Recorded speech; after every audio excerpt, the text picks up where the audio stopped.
কেন কেন বারবার শুধু আমাকে উপরে কেন? হ্যাঁ, কাজে মন বসে, কাজে মন বসে না, কাজে আর মন বসতিস না।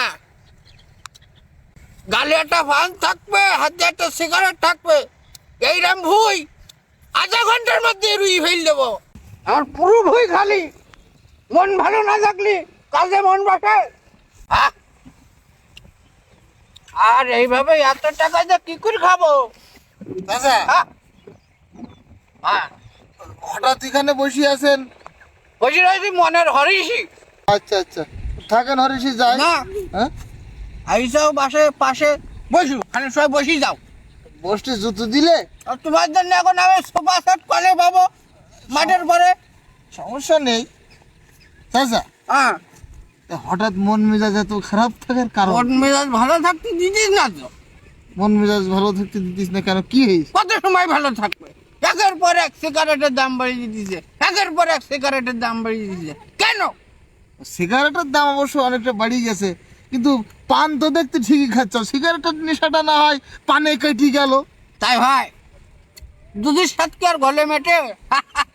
তাও ওকা, ঠিক। হ্যাঁ, হাতে একটা সিগারেট থাকবে, গালে একটা পান থাকবে, শরীরের মধ্যে যেন একটা আলাদা দোষ চলে আসবে, কিন্তু সেইটাই তো হচ্ছে না। কিন্তু চাচা যতদূর জানি বয়স কিরম হতে পারে? বয়স তোমার সেই সময় 71-এ গন্ডগোলের সময়, সেই সময় ধরো 23 বছর বয়স আমার, একবার হিসেব করো। তাহলে তো এখন অনেক বয়সই হ্যাঁ, এখন এই বয়সে আপনি এই সিগারেটটা খালি একটা বিষয় ক্ষতি না? কিটা কই তোমার ক্ষতি? তো সিগারেট কি খাওয়ার কি ওইভাবে ঠিক? এখন ওই এই যে বয়স হয়েছে আমার, হ্যাঁ, প্রায় 77 বছর বয়স আমার। তোমার মতন জোয়ান 5টা নিতে একদম কাট ফেলবো একদম।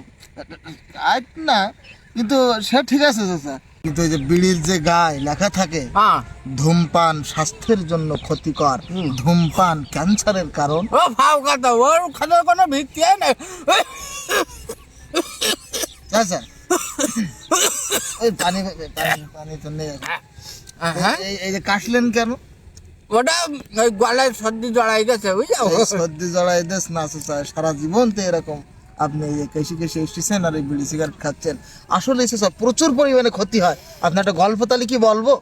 বলো, একটা গবেষণায় দেখা গেছে, জোরে বলো, আমি এবার কানের একটু সমস্যা। একটা গবেষণায় দেখা গেছে হ্যাঁ, একটা কাঁচের জারের মধ্যে, হ্যাঁ, কাঁচের বইন, হ্যাঁ, তার ভিতরে তামাকের এই ধোঁয়া পুরি দেওয়া হলো, হ্যাঁ, আর কিছু পোকামাকড় সেই বইনের ভিতরে বা সেই কৌটার ভিতরে ঢুকাই দেওয়া হলো। আচ্ছা, কি হয়েছিল জানো? কি হয়েছিল? সমস্ত পোকামাকড় এই তামাকের ধোয়ার কারণে ছটফট করে মরি গেল। বুঝতে পেরেছ?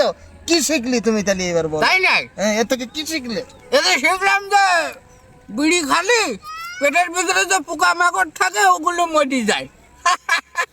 তুমি থাকো, বুঝলি না? বুঝিস খোকা, বুঝেছি, আমি বুঝিনি তা না, বুঝেছি, কিন্তু বিড়ির যে দাম বাড়াই দিলে সেটা ঠিক আছে, সমস্যা নেই। একেবারে কোম্পানি বন্ধ করে দিলি তো আমরা আর বিড়ি পাই না, আমাকে তো আর বিড়ি খাওয়া লাগে না। এইটা তুমি একটা গুরুত্বপূর্ণ কথা বলেছ, যে হ্যাঁ সরকারের উচিত যে এই বিড়ির কোম্পানিটা বন্ধ করে দেওয়া।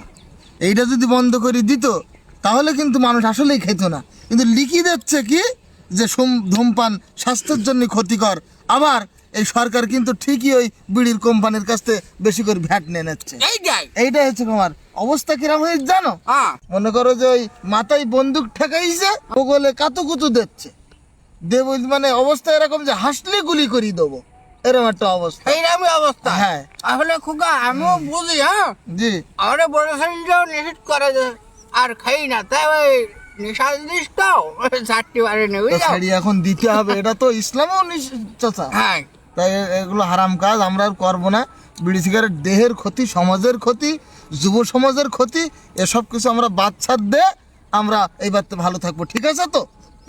তুই বলিস হ্যাঁ, দাম বাড়াই দেশ দেখি দেখ, আমি যা আর পারে আজকে আরো খাবো না খোকা। আচ্ছা তুমি তোমার আরে- দর্শকদের কিছু বলি দাও। খোকা শোনো, ওই আপনারাও আর এই বিড়ি সিগারেট খাবেন না, হুম, আমার বলার দরকার আমি বলি দিলাম। এখন মাইনলি বা না মাইনলি তোমরা দেখো কি করবা, ও চাচা, তোমরা দেখেন কব নাকি? আর যা হোক একরকম বলি দিল্লি হলে। আচ্ছা। চাচা, হ্যাঁ, ওদিকে আজান দিচ্ছে, চলো নামাজটা পড়ি আসতে হবে। নামাজ, হ্যাঁ, চলো যাই, দ্রুত। চলো।